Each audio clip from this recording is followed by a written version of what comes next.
Greetings, friends. My name is David McLeod, and I am your life mastery coach and best-selling lead author of the new book, Gifts of Wisdom, Practices for Healing and Empowerment, which is now available on Amazon at the link below. Welcome to my chapter reading series for this book, in which you get to meet each author and listen in during a personal reading of that person's entire chapter from this delightful little book. Today, my guest is Steve Halligan, who contributed chapter 14. Steve is a holistic endurance coach and ultra-endurance cyclist who offers wellness services online and in person. His mission is to empower and mentor people to believe in themselves and achieve their deepest heart's desire. Welcome, Steve. Thanks for joining me today. How are you doing? Thank you very much, David. It's a pleasure to be here. Yeah, well, it's a pleasure to have you here, to be honest. You're one of the few men who actually participated in this book, and I'm grateful. We have some amazing and beautiful women who have participated, but it's nice to have a male perspective at times as well. So thank you for being part of it. Thank you so much. It's really been quite the journey. I've really enjoyed all the process. Right. So now, as I already know the answer to this, but I'd like you to explain for the audience what it is that attracted you into this project in the first place, and you know, why did you join? I guess I seen it as something very new for me. I seen it as a challenge. In some respects, like doing all the ultra endurance cycling I do, it's a challenge, and I love to challenge myself and lean into some uncomfortable situations. And I'm not saying the writing the chapter was uncomfortable, but it was something I hadn't done. So it was something new. So that was exciting for me. So tell us a little bit about what it was you decided to write about and why you chose this particular topic. So I shared one story from one particular race, and it was one of my first major ones. It was the longest one I'd done to that point, and I had such profound experiences and transformations during that race with the challenges I faced, etc., and the amazing adventure that it was. And I just wanted to share some of my learnings, because what I learned in this race and many others, that what has transpired is easily transferable to life as well, and very relevant. Right. And you'll hear that in my story. So yeah, it's just very happy to share, and hopefully it can help people in their lives. And yeah, it's not just in the endurance cycling realm, it's just in life. And just for the sake of clarity for our audience, can you please explain what it means to be an ultra endurance cyclist? Well, my journey has been pretty organic. I came to New Zealand in 2008, and that's when I started getting into competitive cycling. I've always, rode bikes and enjoyed bicycles, but then I started competing, and the races just got longer and longer, and then you go into the endurance, and then you go into the ultra endurance. And that's when you're talking about races that are 1,000 kilometers up to 4,000 kilometers and longer even, And so, how long do these typically take? The one in the story that I'm about to read took me 17 days. Wow.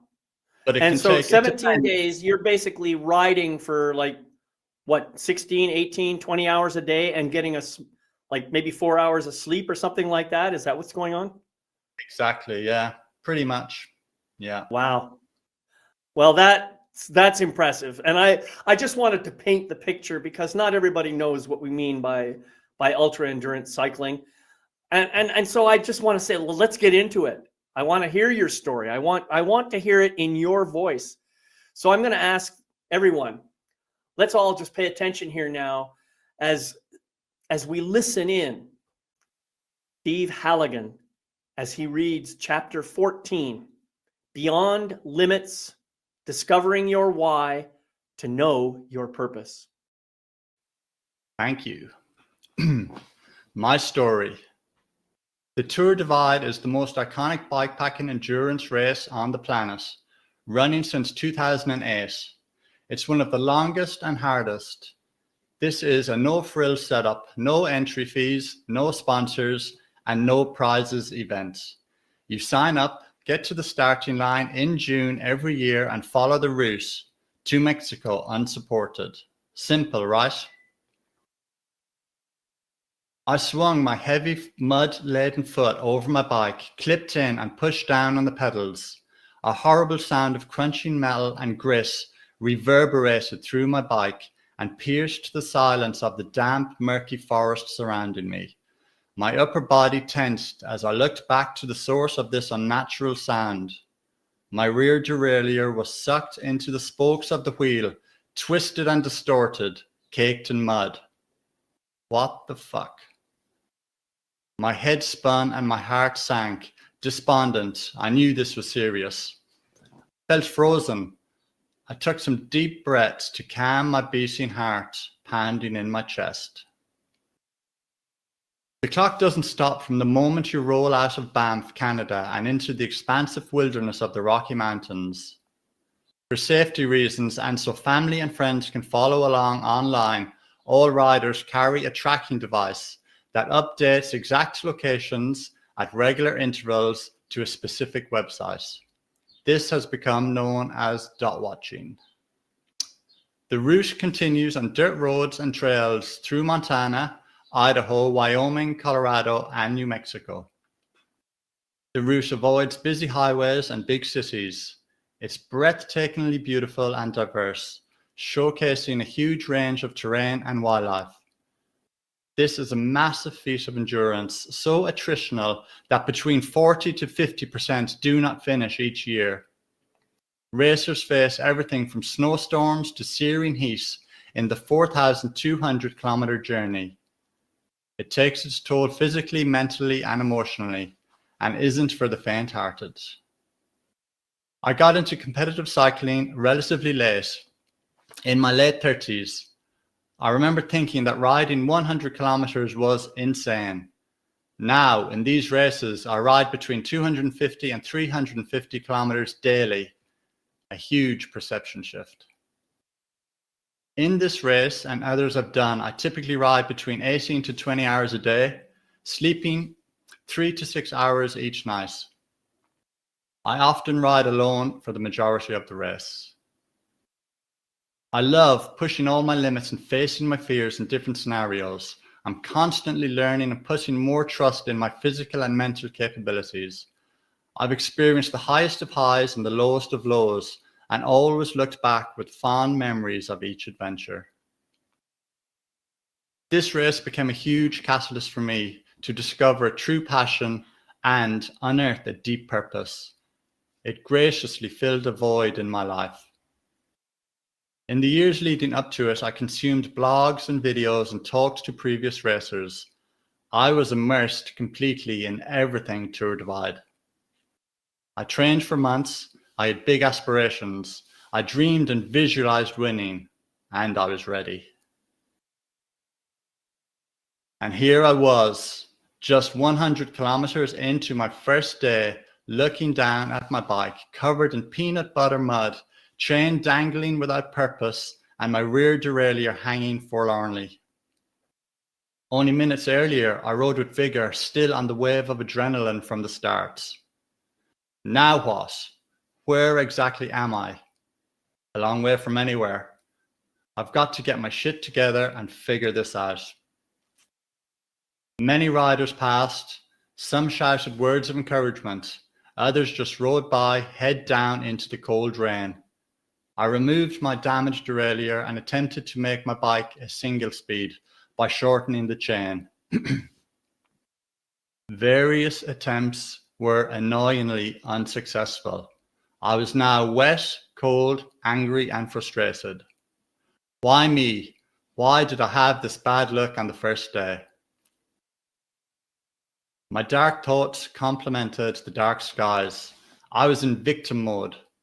Emotions ran high as I went from sadness to self-pity to fear. My ego ran the show. I can't win now. It's over. I failed. I took a moment. I breathed deeply to connect. I knew then I had just to move on. I walked and walked up over endless hills and rolled down the descents as more and more racers passed me. I reached Elkford, a tiny town a few kilometers off route. 6 long hours passed and I was physically and emotionally wrecked. I checked into a motel where a warm shower lifted my spirits. The hours of pushing my bike had given me time to process and plan. My slower pace through the long evening hadn't gone unnoticed. My wife called me and we chatted a while before she suggested we take a few deep breaths together. She asked me, "Why are you riding your bike?" Observing that I was still in my head, annoyed with my situation, she prompted me to remember, "It's exhilarating for you to be on your bike." Before my tired body shut down for the night, I acknowledged this reminder and felt into my deeper why. I was here for more than a high placing. I was here because I love riding my bike in wild places. I was here for the freedom that self-propelled travel allows, and for the adventure my soul craves and consumes. I had to readjust my expectations and let go of self-inflicted pressure. I let go of my ego mind, surrendered to what is, and accepted it with a peaceful heart. I drifted into sleep with a more accepting mind. I awoke early the next day, feeling better and ready to do whatever it took to return to the race. I had to somehow get to Fernie, some 60-odd kilometers away, the nearest town with bike shops. I stuck out my thumb. Cars passed, but they did not stop. After some time, my thoughts began to spiral. The petrol station cafe opened and I needed caffeine, so I walked in. An elderly man began talking to me. "Hey there, where are you going?"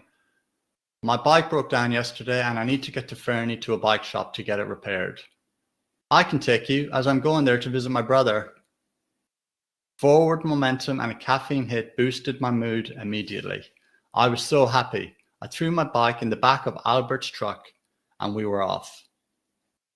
We chatted and he shared many stories about his life. I thoroughly enjoyed my time and opportunity to receive some healing elder wisdom from this engaging 84-year-old.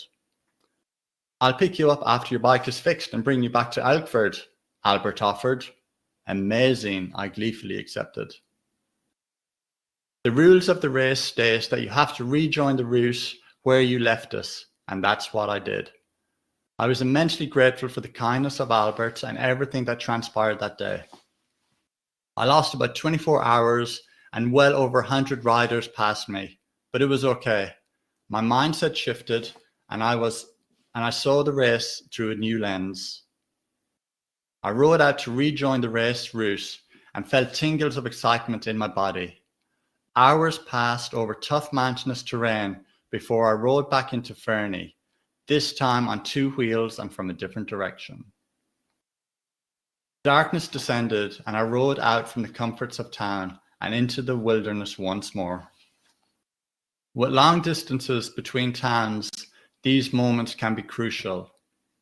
Aiming for a fast time will mean riding well into the night before stopping. Sometimes, however, getting a room in a town can be beneficial if the weather ahead looks nasty, as a cold, miserable night on a mountain can greatly affect your performance the next day. I've been caught on high mountains in rain and snow and driving wind, where moving forward is the best option. Stopping can mean getting very cold with the possibility of hypothermia. Quality waterproof gear is crucial. There are so many variables in these ultra-endurance races, and every decision has the potential to make or break your race. For this reason, being flexible and adaptable are key attributes to success. When I face some challenge or obstacle, I use the reassuring phrase, "This too shall pass." It always does.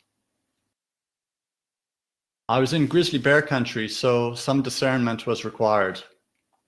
I had some concerns about camping in bear habitats, new to me at the time, But I didn't let it paralyze me. I told myself that most wild animals prefer to avoid humans. Put up my tent and hung my food in a tree far from camp. Sleep came easy, only to be disturbed abruptly by my preset 4 a.m. alarm, and not a bear, thankfully. I gathered all my gear, packed my bike, and was off to climb 2 mountain passes before the US border as the day's first light was gently illuminating the early morning skies. The following days passed in a whirlwind of adventure and awe. After the disappointment of day one and the realignment of my soul mission, I was in a much better space. I never felt so strong on my bike. I was supercharged with energy. I caught many other racers, brief chats ensued, and I pushed on down the spine of the Great Divide. It was enthralling. I rode my bike through stunning scenery, and I was propelled by joy and enthusiasm. My stops for food and drinks were fast, mostly at service stations. I grabbed protein bars, nuts, bananas, and sandwiches if I was lucky. My vegetarian diet has some limitations for this kind of fast refueling. After the wet and cold weather of the first week, crossing into Colorado brought warmer temperatures. Now, over halfway into this monster ride, I'd moved up to 6th place. I was hugely empowered and motivated by what I had achieved so far. But I also knew there was a long way to go. Colorado had some amazing riding over big peaks, including Indiana Pass at 3,645 meters above sea level. At some point most days, I was filled up with immense gratitude. It was such a privilege and an honor to ride on these lands, experiencing so much every day out in the raw wild elements. I was humbled and moved to tears. I felt goosebumps, cool shivers on my skin under the warm Colorado sun. This is my kind of bliss. Days passed by in a blur, days and nights interwoven, propelled my strong desire and deep-rooted resilience. For the most part, I rode on a high. I handled the challenges in a flow state, garnered primarily from dropping into my deeper why. Everything is energy, and I tapped into an infinite source. But there will be curveballs in races of this magnitude. Circumstances can change in an instant. It's how you deal with them that decides your destiny. In hindsight, I made the mistake of thinking of the finish too early. I mean, way too early. Entering the final state of New Mexico, my thoughts, at least some of them, went ahead to the end. This made me lose some focus, and I began to feel fatigued. My pace slowed slightly, but I was still going well. A prime example of mind-body connection and its power. New Mexico is spectacular, so diverse, rugged, and raw. I love it. It's notoriously hard and arguably the hardest section of the race. Long sections without resupply options, rough energy-sapping trails, extreme heat, and the potential for huge electrical storms all add to the spicy cocktail mix. One of the many things I love about these types of races is I get to see all the sunsets and sunrises, and New Mexico puts on a magical show. The expansive and arid deserts with distant mountain ranges capture the colors of evolving beauty magnificently. After 17 days and 14 hours, I rolled into the finish. It was about 10 p.m. and I was alone at this remote border post. I slumped down to sit, listening to the deep silence. I looked up at the sky full of stars, still holding on to some orange hues from the recently departed sun. I was exhausted. I was proud. I knew my life had changed.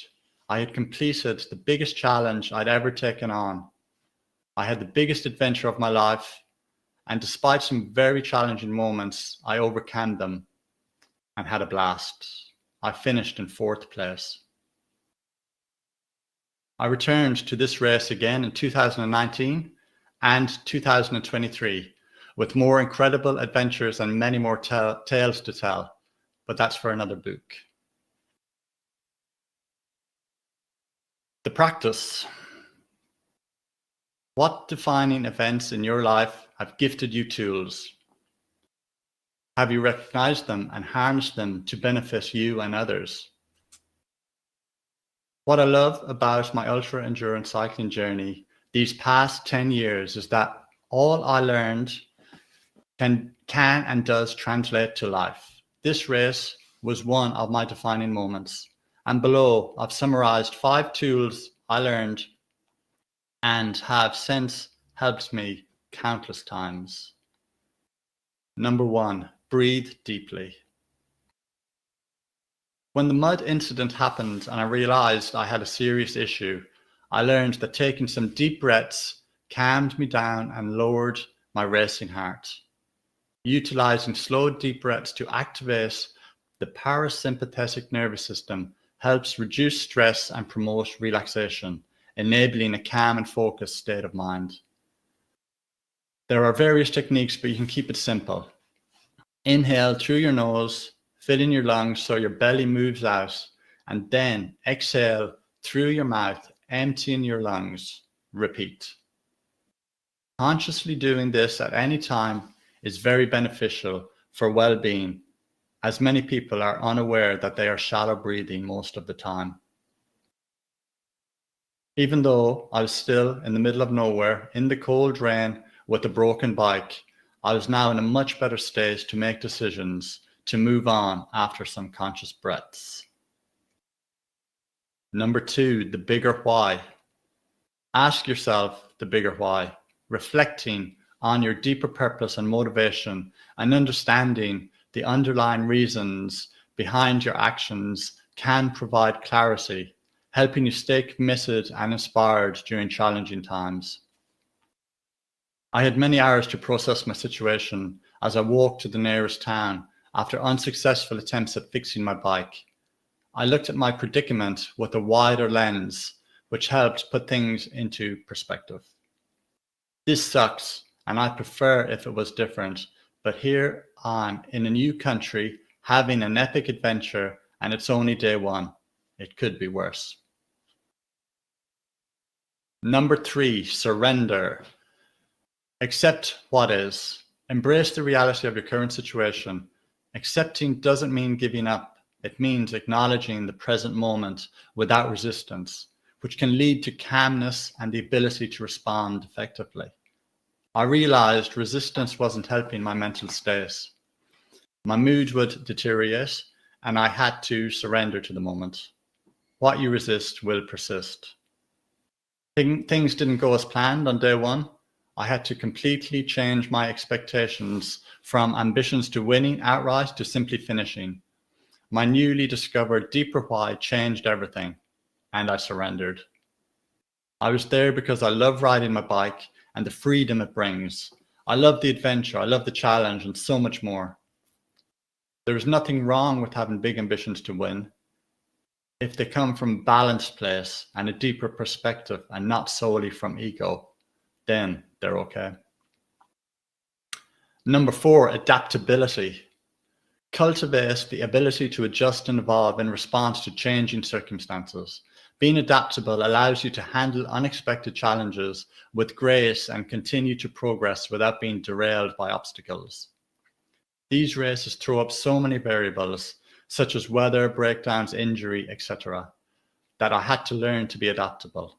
If I was too fixated on outcomes I didn't achieve, it would eat away at me. If I had dwelled on the fact that I may not win the race because I lost so much time, it would have been a very different experience and far less enjoyable. I've seen other racers struggle with this, so mastering it has been huge for me. And number 5, gratitude, being thankful.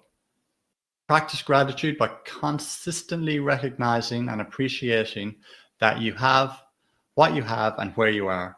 This mindset can enhance your well-being and keep you grounded and optimistic. I felt huge surges of gratitude that have brought me to tears whilst out there in the wilderness and solitude.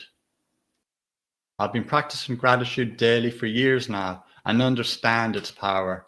We often forget to be grateful, especially for all the small things we tend to take for granted. Take some quiet time to write a list of everything you are grateful for today. Go deep and watch your list expand.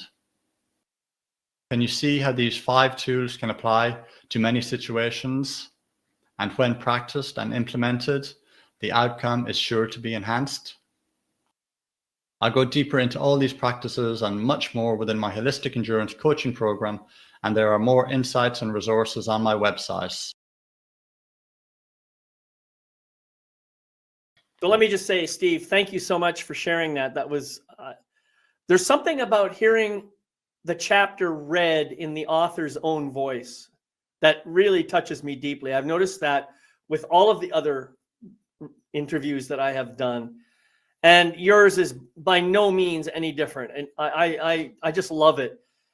I remember when I was reading your chapter, I had one experience, but as I hear you reading it out loud, I have a completely different experience. Really, really inspiring to me. So thank you so much for sharing that. Oh, thank you. That's really good to hear. Yeah, as I was saying to my wife, I think reading this is actually an art in itself. You know? Well, it certainly, yeah, I think some people are good at it. Some people have a challenge with it, and it's okay. Each person will read it in his or her own way, and it will be perfect. That's how I kind of look at it. But I agree with you. Yeah, you had a nice presentation. I really liked the way it came through. I enjoyed it a lot. It felt so genuine to me, and I could really feel your heart as you were sharing this. So thank you for that, and a lot of great tools as well. Gratitude is a big one. That's one that a lot of people are coming up with, and I know that it makes a big difference in your life. Yeah, I really enjoyed reading it actually. And when I'm reading it or writing these stories, it just brings me back to, this was 2017, and it can bring me back there quite easily. So yeah, there's a lot of emotion attached. Right. You talked about how you first started out and you used to think that riding 100K was insane. Yeah.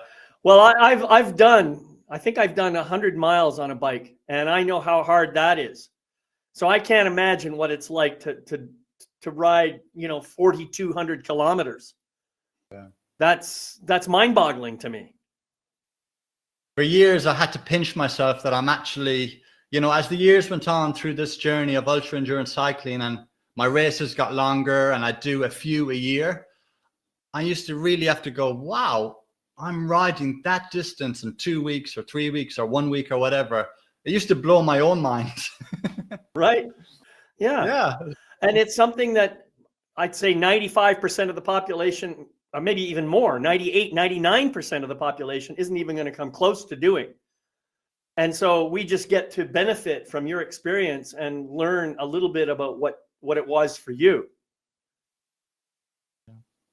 Yeah, it's quite a niche sport, I guess. Although I think in recent years, endurance in not just cycling, other sports and adventure has become more, I guess that's a result too of more media and everything.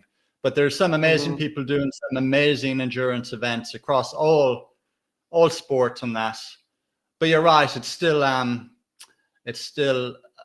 of the comfort zone of most of populations. Right, sure. Right. Well, and I think what's happening is collectively, we're all trying to figure out what are the limits of this physical body. And so you've got different people in different aspects, different worlds. I mean, from super fantastic gymnasts to people who do these extreme sports to people who go up in a rocket and jump off the rocket to see how fast they can go down before opening up their parachute. I mean, the things that people dream up to do blows my mind. It is. It's incredible. And I love people doing all these things because it really inspires other people. And what I love to why I love to share is that, you know, because I said 100 kilometers was insane. I thought it was insane before. You can do it. You know, we can all push in. We've got so much potential, each and every one of us. It doesn't have to be cycling. It can just be whatever passion you find. Like I really discovered a passion for cycling in 2008 when I was 29, 30 years old. You know, you can discover it at any time in your life, which is really cool. Yeah, that's right. And I think that's important too, because as you say, you need to know why you're doing it. You know, you need to be able to answer that question. Why? What's the point? What is the point? And I mean, there may be no point in the grand scheme of things, but there is a point as far as this spiritual essence is concerned on this at this point in time, in this place. So what is that? And why am I doing it? Yeah, if you can ask that question to yourself and give you some insights, then you'll get a lot of answers and realizations. And just follow your heart and your passions. And yeah, it's been a journey, and I'm continuing on this ultra endurance journey for sure. Yeah. Well, I suppose the next one you're going to do is an around the world bike trip. Funny you say that. That's a dream of mine, to ride around the world. Yeah. Yeah. I will look forward to hearing about that one, perhaps in another book. Maybe you'll write an entire book about that, or several books about that particular topic. That would be something. Yeah, absolutely. There's definitely potential for lots of stories and writings and learnings, you know. Right. Well, again, Steve, thank you so much for such an inspirational story and such a wonderful practice for us to develop and take into our lives. And friends, I just want to remind you, this is just one more example of some of the great material, the fantastic ideas and inspiration that's available in our really delightful little book, Gifts of Wisdom. And again, if you haven't already purchased a copy, or if you'd like to buy one for a friend or a family or whatever, you can pick up a copy right now on our Amazon book page. And the link is in the screen below here. Also, if you'd like to connect with Steve Halligan directly, remember, you can reach out to him on his website at selfpropelled13. That's selfpropelled13.com. So thank you for stopping by. I hope to see you again for the rest of our chapter readings, and I wish you love, light, and blessings on your continuing journey. So bye-bye for now.